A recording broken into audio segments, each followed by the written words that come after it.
right, thanks everyone for joining us. This introductory press conference, we have Rangers Executive Vice President, General Manager Chris Young, and new Ranger Andrew Heaney. We'll start with remarks from Chris. Thank you, Rich. Good morning, everybody. Thank you all for coming out for what is another fun day for the Texas Rangers in our off season. We're extremely excited to welcome Andrew Heaney and his wife Jordan to the Rangers organization. We set out this offseason to improve our starting pitching, and we feel like at this point, going into the end of 2022 and the beginning of 2023, that we have accomplished that by adding Jacob and obviously Andrew, Martine, Jaco to Rizzi. We feel very good about where we are as an organization and addressing a big area of need. And we couldn't be more happy that Andrew has chosen to be a member of the Texas Rangers. With that, I'd like to introduce our newest starting pitcher, Andrew.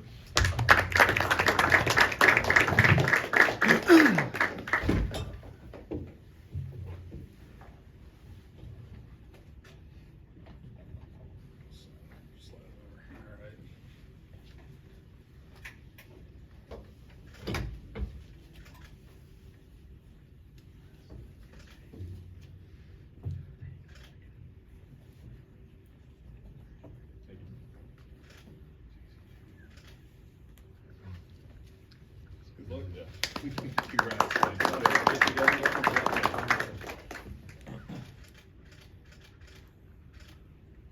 Awesome. All right, we'll take questions now. Please wait for the mic and state your name and affiliation before you ask your question. Emily Jones, Rangers field reporter. Andrew, I think this is the question I was asked Boach and I asked Jacob. Why this team? Why this organization at this point in your career? Yeah, for me, I mean, getting on Zoom, talking with CY, talking with Boach, understanding the direction, the trajectory of the team, the organization, the way they viewed me as a pitcher, understood who I am, what I do well, but also understood what I want to do better and how they can help me do that. So for me, that was just that was a huge part of it.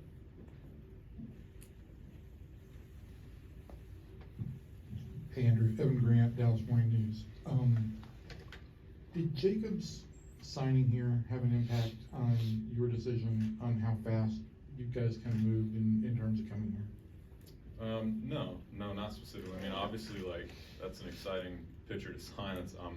I'm excited to get to play with him, get to pick his brain. But I mean, I'm excited to also talk to Martin Perez and John Gray, Rizzi, all the guys in this rotation. I'm excited to be a part of that. So obviously, I understand the caliber of player that DeGrom and Jacob is, but I don't think it was a specific reason. And then the other thing for me was you spent the last 2 years with the Dodgers and the Yankees, big portions of those seasons. Those are two organizations that have been considered pitching forward, right? Very advanced on the pitching front. What do you feel like you've accomplished in terms of learning more about yourself in the last 2 seasons with them? Yeah, I mean, definitely going.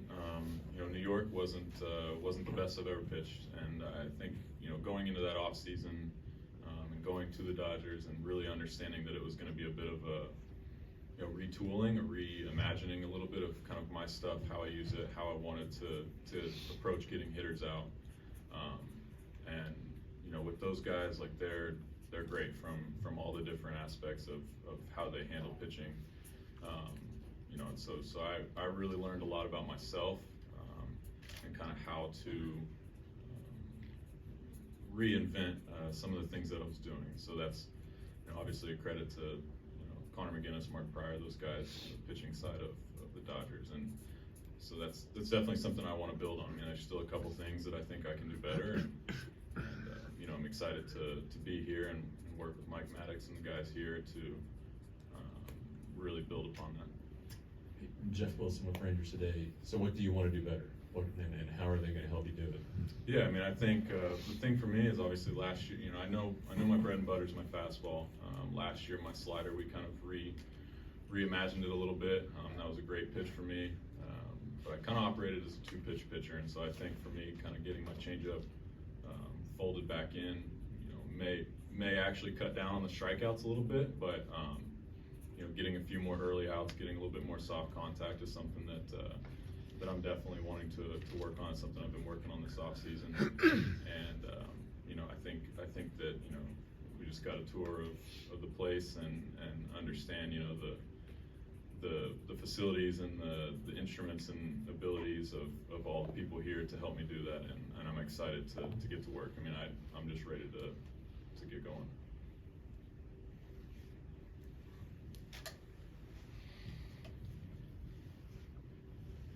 Alex Blake, Dallas Sports Fanatic. Andrew, you and John Gray grew up about 45 minutes apart in Oklahoma. Did you know John at all? I know you went to Oklahoma State, you went to Oklahoma. Did you guys have a history? I honestly hadn't. I mean, just playing against him a little bit in Colorado. I really didn't know him personally all that well. I actually just ran into him here. He was working out, getting going, and got to kind of introduce myself and him to me. And really, it just from across the field. Obviously, like Bedlam. Got to face him in college, and just got to see how firsthand how great of a pitcher he is. So I'm excited to get to know him a little bit better as a person, because really right now I just know him more as a player. Andrew, just piggybacking off that real quick. Ariana Video, MLB.com. Nice to meet you. Nice to meet you. You spent most of your career on the coast. Yeah. What does it mean to you to play closer to home, 5 hours away? I mean, it's definitely something exciting for me. I got a lot of friends, a lot of family that are excited to be able to come down here and see me play closer. It's great for our family. It's definitely the area is closer to what we know as a lifestyle growing up, born and raised in Oklahoma. So I'm excited about that. But I mean, I think the proximity is great, and it is really nice. But I mean, I think a lot of the decision was about the trajectory of the team, the people that they have here, the process that they have going, and I'm excited to just be a part of it. CY, what are your overall evaluations of the rotation heading to 2023? And is a 6-man rotation a likelihood right now? I think in terms of the evaluation, we're really excited about having one high quality in the rotation with every member, from Andrew through Jake and Dane Dunning. We feel like we're very, very good and competitive, really, with any rotation in the American League. I think we want to make sure we meet each person in terms of what their specific skill set is, and structure a rotation that complements that skill set in a way that maximizes their full potential. And obviously there's a health and medical component that we want to be aware of and manage workloads and keep these guys healthy and on the field, and it'll be an important aspect of our success as a team next year. But we feel very confident in our medical group and the ability to do that. But ultimately, the quality of our pitchers, significantly different from where we've been the last couple of years, and really exciting for our fans to get to come to the ballpark night in, night out, and watch a team take the field that's going to have a chance to win every night. Chris queued up my question perfectly. One of the things we've looked at as far as the rotation goes is the number of innings pitched in recent years. And last year you talked about going to the Dodgers and sort of retooling your repertoire, and you changed your slider. Was that any sort of a contributing factor towards some of the missed time early in the season? And just kind of how do you view your health moving forward? Yeah. I think what we do as a profession lends itself to having issues with injuries, and I think that that's always something that you have a great medical staff, a great training staff, and you work extremely hard in the off season and during the year to prevent that, right? I mean, it's really just mainly injury prevention. I think it's hard to get into exactly what causes it specifically. I mean, I think there might be some element of that, like throwing a new pitch, throwing it so early, throwing it so often. That could have been a product of it. But I think, understanding now what happened, how to prevent it. And for me, just as far as my health, I mean, I know how healthy I was in 2020 and 2021. Last year, obviously, the beginning half of the year was a hiccup for me. But I finished the season strong, took the ball every fifth day, felt really good, was throwing the ball as hard as I ever have. I feel like I've taken that into this offseason with the way that I'm training and the things that I'm doing specifically to kind of strengthen my shoulder and get those things right. So, I mean, I know personally for me, I know I'm approaching it the right way, and you know, I'm just, I think you just go and you take the ball and you know in the back of your mind that you've done everything you can to be healthy, and that's kind of the name of the game. So I knew somebody was gonna forget to introduce themselves, and it's me. I'm the problem. So Levi Weaver with the Athletics. Nice to meet you. Stephen Hawkins with the AP. Andrew, you were in this division for a long time. What was your perception of the Rangers from the other side, and how much did it change when you got on the conversations and and when you talked to Chris and the guys here? Yeah, I mean, saying we were walking through the hallways, and there's, you know, obviously there's big, you know, pictures of all the players of the past, and the one at Beltray, and I was like, oh man, that's like giving me flashbacks. I mean, I think for me, like, it was always a tough lineup that's, you know, through my whole career, had always given me some problems. You know, obviously the old ballpark lended itself to a little bit more offense.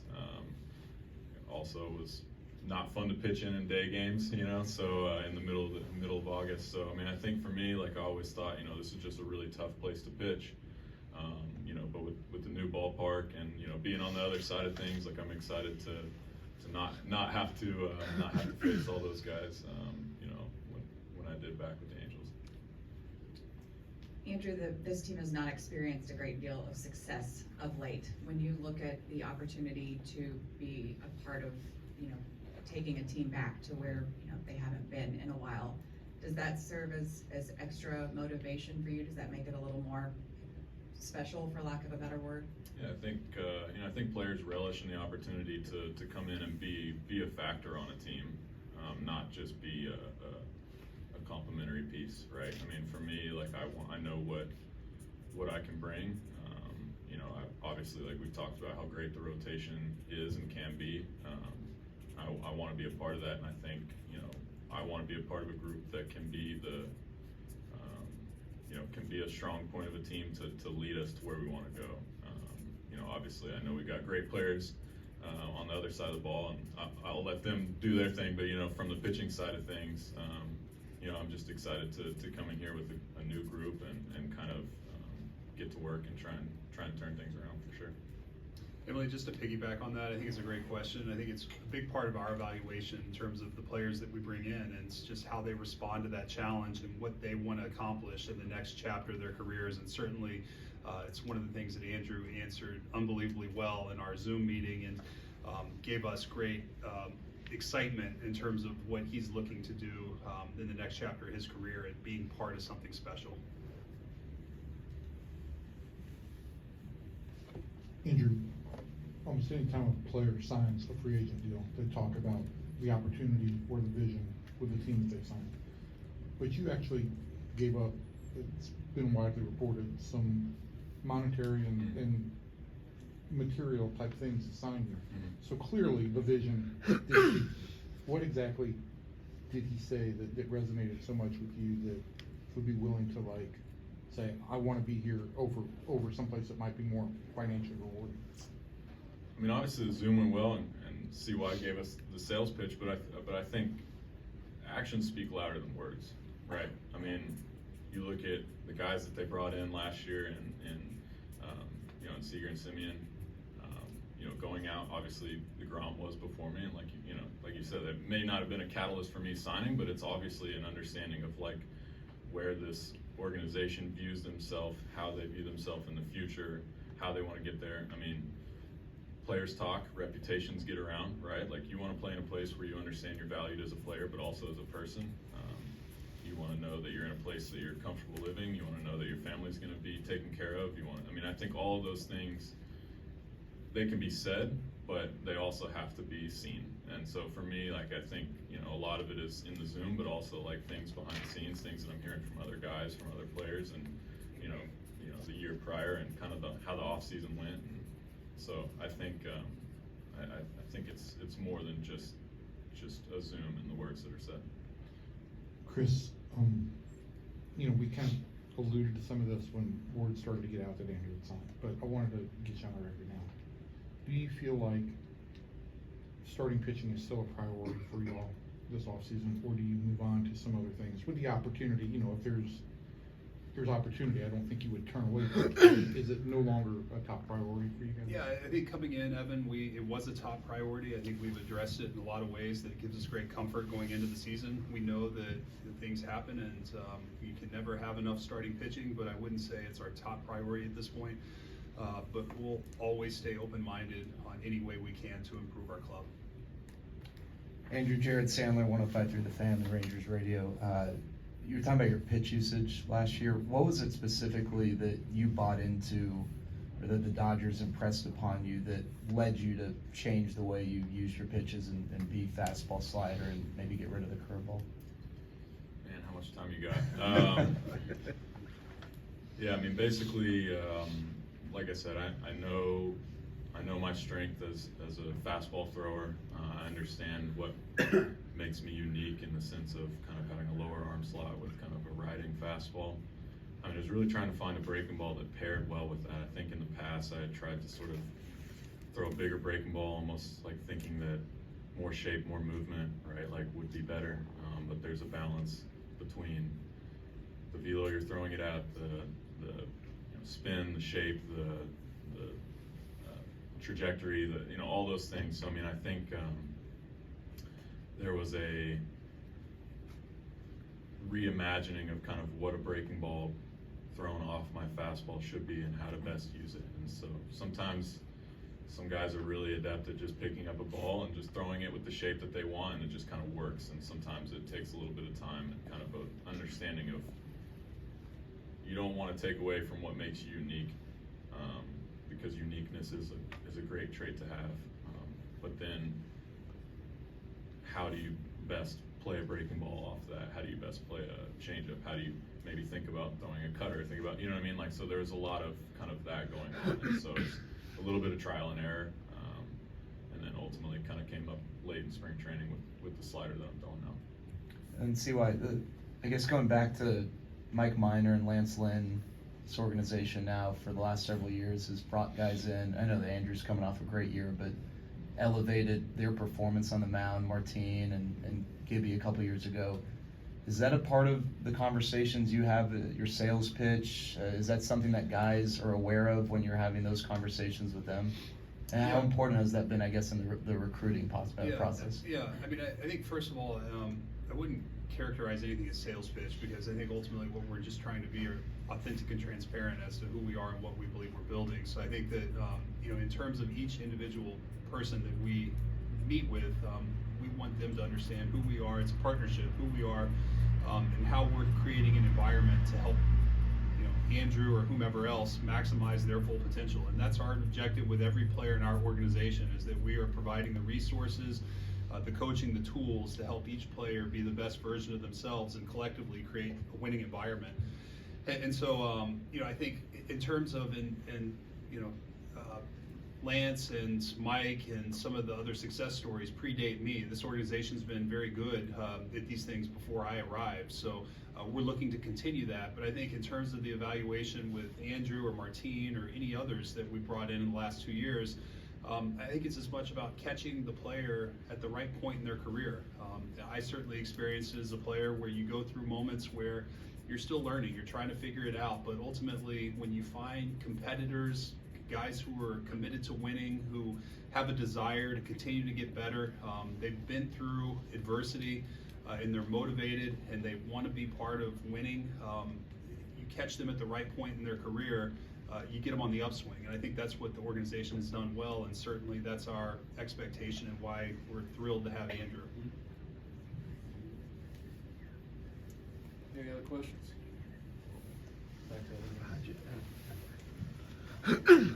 So as long as we're talking priorities, Chris. You're talking priorities, Evan. I'm celebrating Andrew. Is it just, proceed forward with whatever presents itself, or does bullpen become more of priority than bad? And I don't know if you can quantify that in any way. Yeah, I think just staying open-minded on any way we can to improve our club. I think we've made great progress this offseason. We're thrilled with what we've done, but we recognize that Houston, Seattle, Anaheim are very good. Oakland has a great way of rebuilding quickly. The work is never going to stop. We're always going to look to continue to improve, and there are a lot of different ways you can do that, and we're going to be open-minded.